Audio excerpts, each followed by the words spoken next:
Hi guys, it's Coach Anna here, and this is a core workout.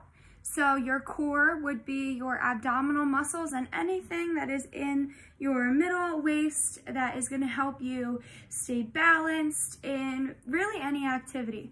So working your core is super important to having a strong body. So to get started, what I have here, your resistance band might look different, but I do have a resistance band that is short. Mine is circular. You could easily make one of these by tying yours in a circle. And if you don't want to do that, just wait, because I'm going to show you a couple different ways that you can do each thing. So our first core activity is a regular plain old sit-up. So the average version of a sit-up is when you lay on your back, your feet are flat on the floor, your knees, the tops of your kneecaps are pointing up to the ceiling. So your legs make a mountain in the air, and then you're gonna lay your back on the ground with your shoulders touching the floor. You can keep your hands on your chest in a crisscross pattern, or you can tuck them behind your head with just your fingertips touching your neck. So you're gonna lay back on the ground, and you're gonna squeeze your tummy muscles until your shoulders lift up off the ground. So I'm gonna squeeze and sit all the way up, and I want my chest and my shoulders to be close to my knees, almost touching my knees. And then when I lay back down, I wanna squeeze my tummy muscles again to make sure they're nice and tight so that I'm working those muscles and not just flopping back on the ground. So I go back nice and slow and easy. And go up again. So you're gonna do 10 of these. So that's 10 up and back down. So this is number 3. I'm coming up and back down. Okay, an easier version of this sit-up would be to use a resistance band or a jump rope to pull yourself up. So right here behind me, I have my closet knob that I use to open my closet. You can use a doorknob or anything that is sturdy. Maybe you use a table leg to wrap your resistance band around. So I'm gonna wrap it around the knob to make sure that it won't come off. So I'm gonna wrap it around twice.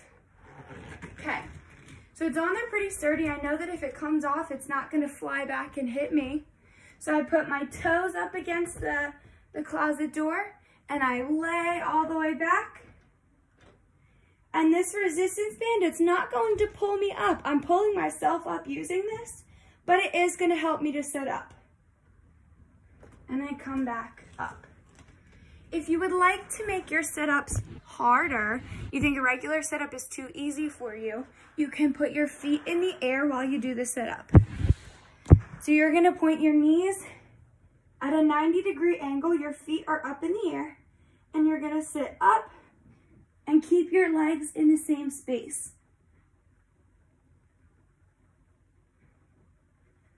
Come up. You're still touching your shoulders to your knees, bringing all of your weight into one spot, squeezing those tummy muscles together, and then gently laying back. Here's to show you just another way if you needed that assisted sit-up with the resistance band. You want to wrap it around a table leg. I just use the table leg to hold it there. I'm gonna put my feet on either side of that leg to hold it in place. I'm gonna tuck my hands inside of this resistance band, making sure that I have a firm grip on it. And then I lean back and come back up. All right, so this is another core workout. It's gonna help work the sides of our core, our oblique muscles. It's the side of our muscles that helps us stay balanced in a lot of things. So if I lean too far to my left, my right side oblique pulls me back up. So what I'm gonna do is kneel on my knees with my feet out behind at a 90-degree angle. So if I'm not falling backwards, I'm not leaning too far forwards. Nice and balanced and centered. I'm gonna take my hands and put them on my thighs on either side of my body. And then I'm going to lower my right shoulder so that my right hand slides down my leg and I'm gonna lean, lean, lean, lean until my hand either touches the floor or I start to feel unbalanced. And then the opposite side of the side I'm leaning on is the one that does the pulling. So I'm gonna use my left oblique to pull myself back up. Now I'm gonna do that on the other side. Lean, lean, lean, lean. And my right oblique pulls me back up to center. So you can do 10 on one side, going the same side each time, or you can do 10 alternating. So you can do right side, left side.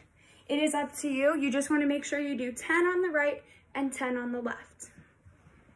That was the easiest way to do it. If you have any desire to make it more difficult for yourself, maybe push yourself a little bit more, you can use a resistance band. You're going to tuck it under one knee while you're kneeling, and you want to have a short space in between the resistance band and your hand. You don't want a lot of slack because that's going to make it easier. You want it to be nice and short, and then you're going to pull it with you when you do that oblique. I put my resistance band on the ground. I think it's going to be a lot easier to step onto it rather than try to shimmy it under my already balanced knees. So remember, I want about, let's give it a 4-finger length left over. The rest is under my knees. So now I'm kneeling on top of it. That was my closet door. I accidentally just kicked it. Okay. So if you have a resistance band that is a long one, you can just hold it. Mine is in a loop, so I'm putting my fingers inside it to give me more of a grip. Whatever works best for you, you can do. So then this is when I go up into a kneeling position, and I'm going all the way down until there's no resistance left in that resistance band. It's just chilling, and then I pull back up. Remember, I'm using my side muscles in my belly to pull up. If you put your finger on your oblique, you can actually feel it working. So that's going to be a really good measure of how much of a workout you're getting. All right, this is a reverse crunch. It is going to work your lower abs. That's the lower part of your belly.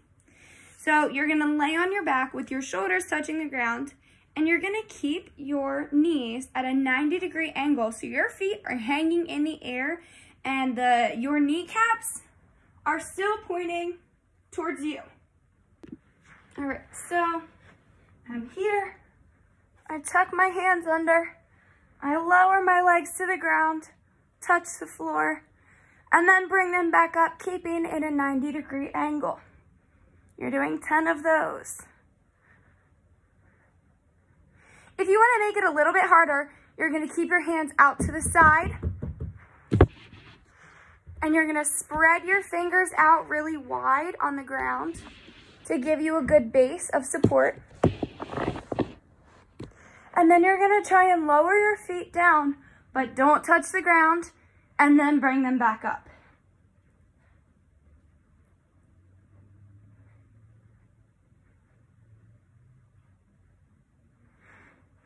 Okay, the absolute hardest way you can do this is to flatten your legs and your knees when you get to the bottom and still don't touch the ground. So I'll show you what I mean. My hands are out to the side. My legs are up in that 90 degree. Okay, and I bring them down. I straighten out my knees, don't touch the ground, and bring them back up. You can hear my voice shaking. This one is very difficult. So I applaud you very, very loudly if you can do this. But remember, camp is all about setting goals and achieving them. So you might want to at least try one. Okay, so remember, I bring them down, don't touch the ground, straighten out my feet, don't touch the ground, and come back up to 90 degrees. Whew. So you would do 10 of those.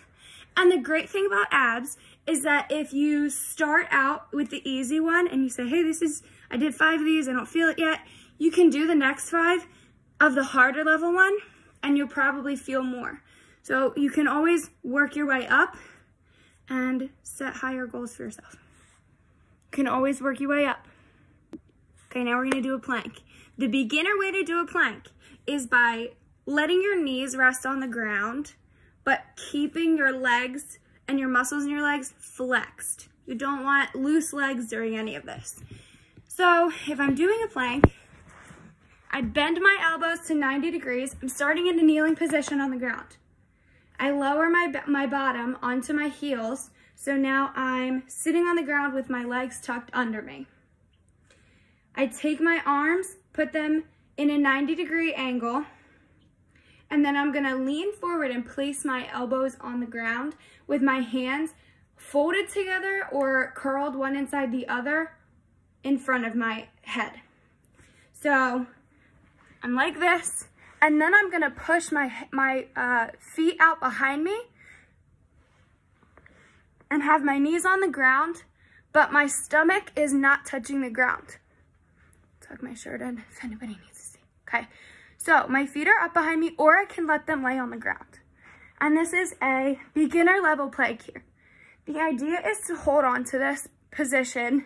I don't want my bum too much in the air or my shoulders really high up, and I don't want my bum too low to the ground, because then I'm not working my core. I'm not getting any stronger, just basically laying on the ground here. So I want to hold, hold, hold.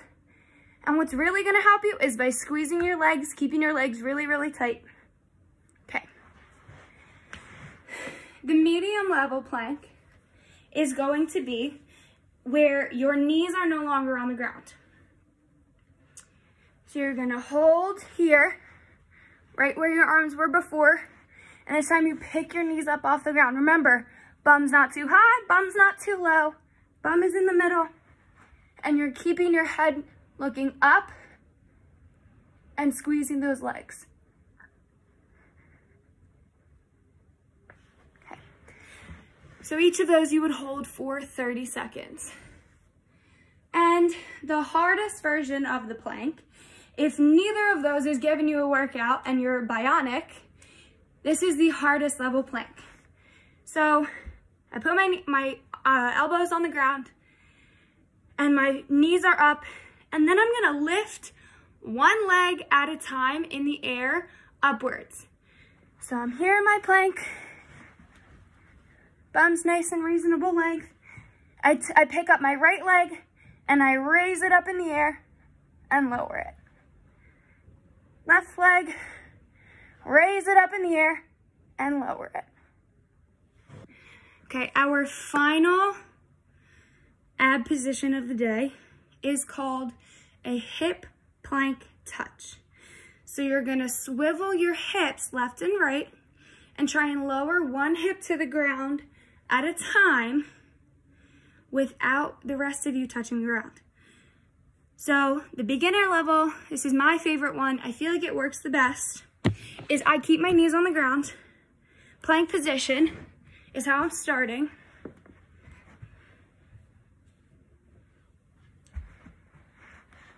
And I roll my body to the side, touch my hip to the ground, and come back up. I roll my hips to the side and come back up. So I can go faster or slower with this. Remembering to breathe. And touch my hips to the ground on each side, coming back up each time. Okay, a little bit harder is if I do that in the full plank form. So I have my body in the air, my knees are not touching the ground, and I swivel, touch, swivel, touch. All right, and the hardest level for this one actually changes the exercise a little bit, but you're gonna go on a plank where your elbows are straight, and then you're gonna bring one knee up at a time to touch one elbow. So you're bringing your same knee to your same elbow. So I'm in a full-on plank, my elbows are straight, my body is straight out behind me, my knees are off the ground, my feet are on the ground. I bring my right knee up, touch my elbow, go down. Left knee up, touch my elbow, go down. I'm making sure that I'm not rocking forward or backward. I stay nice and steady, touch, go back, and I'm flexing my legs. And if you're not sweating by this point, you're crazy. All right, so you're gonna do each of those activities. We have 10 sit-ups, 10 side oblique touches, that's 10 on each side, 10 reverse crunches, a 30-second plank, and then 10 hip plank touches, 10 on each side. You're going to take a rest for 1 minute and then repeat those a second time. Take another minute of rest, and if you have it in you, do it for a third time. If not, you can cut it off there.